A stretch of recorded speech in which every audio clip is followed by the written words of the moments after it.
Paz do Senhor, mulheres de Betânia. Aqui quem fala com vocês é Carolina Salles e hoje nós iniciamos um processo da Escola de Betânia dentro da sua casa, em nosso primeiro áudio aula. Os nossos encontros serão sempre na segunda quinta-feira de cada mês e nas quintas que nós não temos encontro, nós receberemos uma breve aula em áudio.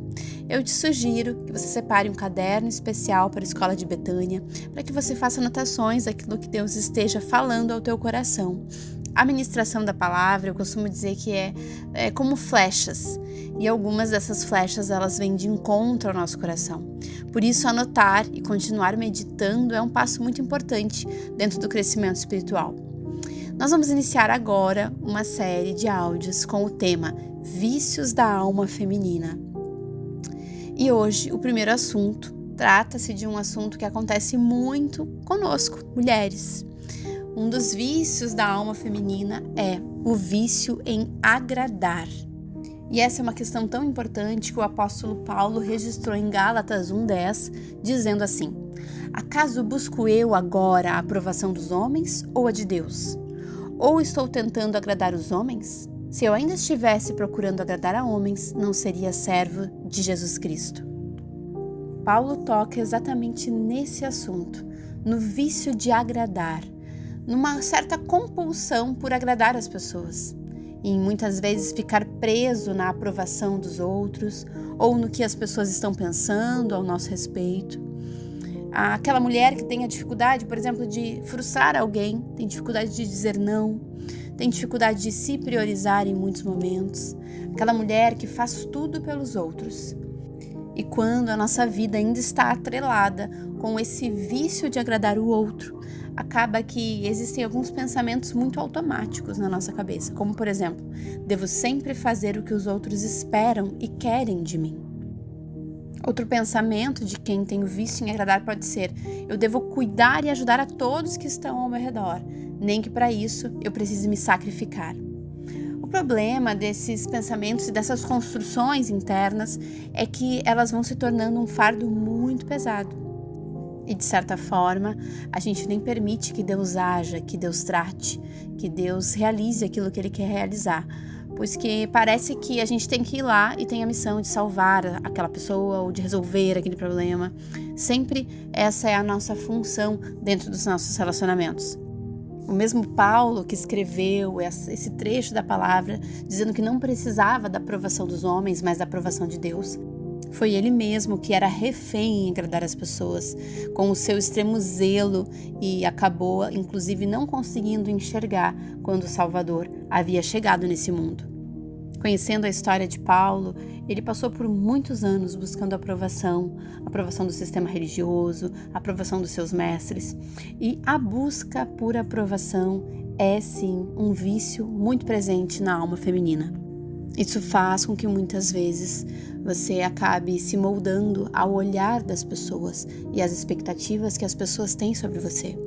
E sabe que é bem provável que isso tudo começou lá atrás, na sua infância, quando você precisava provar que você era uma boa filha, que você era uma boa aluna, ou entre os teus irmãos, você precisava provar que aquilo que estava sendo dito sobre você não era verdade. Afinal, é no contexto de família que muitas vezes rótulos são colocados diante de nós. E essas mesmas falas que ouvimos a respeito de nós vão moldando toda a nossa personalidade e, inclusive, refletem no nosso relacionamento com Deus. Deixa eu contar um pouquinho pra vocês. Quando eu era criança, quando eu era pequena, eu sempre fui uma criança muito calma, muito boazinha. Quando minha mãe me largava na casa da minha avó, eu lembro que depois ela dizia assim: nossa, parece que não tinha criança em casa, a Carol não dá trabalho nenhum. E isso, de certa forma, é bom, que bom, né? Uma criança calma, tranquila. Mas eu fui crescendo com isso, sempre ouvindo isso. E, de certa forma, eu também me aprisionei naquele lugar que eu sempre precisava manter a aprovação das pessoas. E que as pessoas gostavam de mim, que as pessoas me amavam, exatamente porque eu tinha esse comportamento adequado e eu realmente estava alinhada ali, era boazinha. Só que dentro da lógica espiritual, as coisas não funcionam desse jeito. E por muitas vezes, esse lugar que eu me coloquei fazia com que eu tivesse medo de me posicionar, medo de ser eu mesma, medo da reação das pessoas, achando que se eu fosse um pouco diferente daquilo que as pessoas tinham de olhar sobre mim, Eu iria frustrar as pessoas e a partir daí as pessoas não me aceitariam mais. E eu quero te dizer que esse sentimento ele é muito comum em muitas de nós. Isso vai sendo incutido lentamente na nossa mente, que a gente vale algo ou a gente deve ser amada mediante as coisas que a gente faz, mediante aos nossos resultados. E geralmente essas feridas elas estão relacionadas ao medo de rejeição, medo de não ser aceita, medo de não pertencer, e elas sim estão relacionadas à nossa história de vida de diversas formas.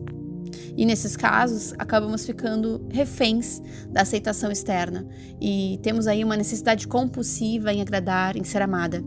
E tem mais uma característica daquelas que têm o vício em agradar. Elas têm também muita dificuldade de aceitar ajuda, porque elas sempre precisam ajudar, elas precisam se doar, elas têm que dar conta. Então, em alguns casos, elas estão precisando muito ser cuidadas, mas elas dizem, não quero incomodar, eu não quero sobrecarregar, eu ajudo todo mundo, mas ela também está passando por problemas e essa mulher acaba sofrendo calada. É como se ela tivesse uma sensação que ela está incomodando e ela acaba não pedindo ajuda, não pedindo suporte. E essa mulher, ela acaba tendo algumas distorções, achando que só é amada e aceita quando ela se sacrifica, quando ela agrada o outro. E isso ela acaba relacionando totalmente ao processo de comunhão, de intimidade entre ela e Deus. Essas crenças, elas vão distorcendo o nosso olhar sobre a gente mesmo. A Bíblia chama essas crenças de sofismas, ou seja, são pensamentos falsos e enganos a respeito de nós mesmos.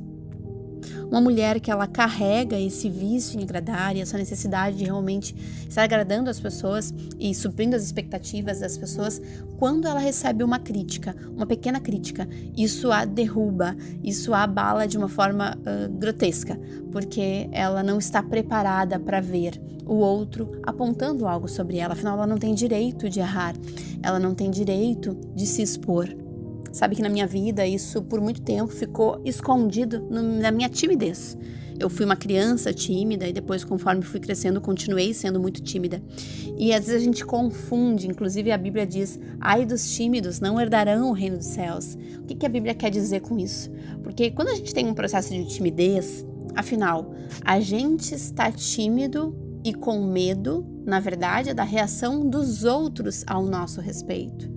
Se você é chamado ali para servir, para cooperar em algo, vamos pensar no reino de Deus, e você se sente constrangida, você se sente tímida, de certa forma, isso revela também que você tem muito medo do que as pessoas possam pensar ao teu respeito. E chegou um tempo onde essa minha timidez, ela me fazia, me limitava muito, até nas minhas relações, nas minhas amizades, mas principalmente no meu processo de servir a Deus. E chegou um dia que eu me lembro, eu estava num apelo depois de uma ministração e eu falei, eu a sós com Deus, eu disse, Senhor, eu aceito o teu chamado, eu abro mão da minha timidez, eu abro mão da minha vergonha, eu entendo que eu não preciso suprir as expectativas das pessoas e se for para mim passar vergonha eu vou passar, porque eu realmente estou comprometida em te servir. E sabe, aquele dia foi assim, divisor de águas para minha vida. Eu disse que se eu fosse chamada, eu iria abrir minha boca, eu iria louvar, eu iria falar, eu iria anunciar tudo aquilo que fosse necessário, aquilo que o Senhor quisesse de mim. E ali foi um processo onde a minha timidez começou a diminuir e eu passei a ter uma segurança maior naquilo que Deus tinha dado para mim e que não precisava ser melhor nem pior do que ninguém, mas era algo único. Mas eu sei que tem muitas mulheres que ainda sofrem com isso. Além de todos esses sintomas negativos que eu acabei de expor antes, sobre aqueles que têm esse vício e a gente precisa realmente de uma libertação, essa preocupação em o que o outro está pensando a respeito dela, o que acontece? Essa mulher acaba num sofrimento muito grande, ela começa a criar 1000 teorias, o que estão pensando sobre mim, aquela pessoa ficou triste comigo, ou aquela outra pessoa mudou comigo, ou ele não me respondeu. E essa mulher acaba encontrando muitos erros de si, se tortura, acaba se sentindo um fracasso, pois afinal, nessa busca de perfeição, essa perfeição que não existe, ela se frustra. Só que o grande perigo é que a dependência de ouvir a voz do outro como um sinal de aprovação impede você de ouvir a voz de Deus ao seu respeito. O risco de estar sempre dependendo da aprovação das outras pessoas Você pode, inclusive, estar sendo aprovada pelas pessoas, mas pode estar sendo desaprovada por Deus. Então, isso é muito perigoso. A gente precisa realmente conseguir ouvir a voz de Deus a respeito da nossa vida, da nossa caminhada. Alcançar uma liberdade em Cristo é liberdade de ser livre, de conseguir ouvir apenas o que Deus pensa a teu respeito. E quando você alcança esse lugar, a voz de Deus começa a cochichar no seu ouvido e dizendo quem você é. A partir de então, você não precisa mais ouvir isso das outras pessoas, nem suprir as expectativas dos outros. Olhe para Jesus. Nem sempre ele fez o que todo mundo esperava que ele fizesse. Ele estava totalmente conectado com a vontade do Pai. Nem sempre ele foi tão gentil, tão amável. Ele sabia o momento onde ele precisava se posicionar, colocar alguns limites. Ele era direto, claro com o que queria, porque sabia a vontade de Deus a respeito da sua vida. E, inclusive, ele acabava recusando muitos pedidos que não estavam de acordo com o seu propósito. Quando a gente acessa essa forma de se relacionar com Deus, a gente acaba recebendo dele o amor, a graça, a misericórdia, porque é através das nossas imperfeições, é quando realmente não damos conta, quando não conseguimos, quando não somos suficientes, é que a misericórdia, o amor dele se estende sobre a nossa vida.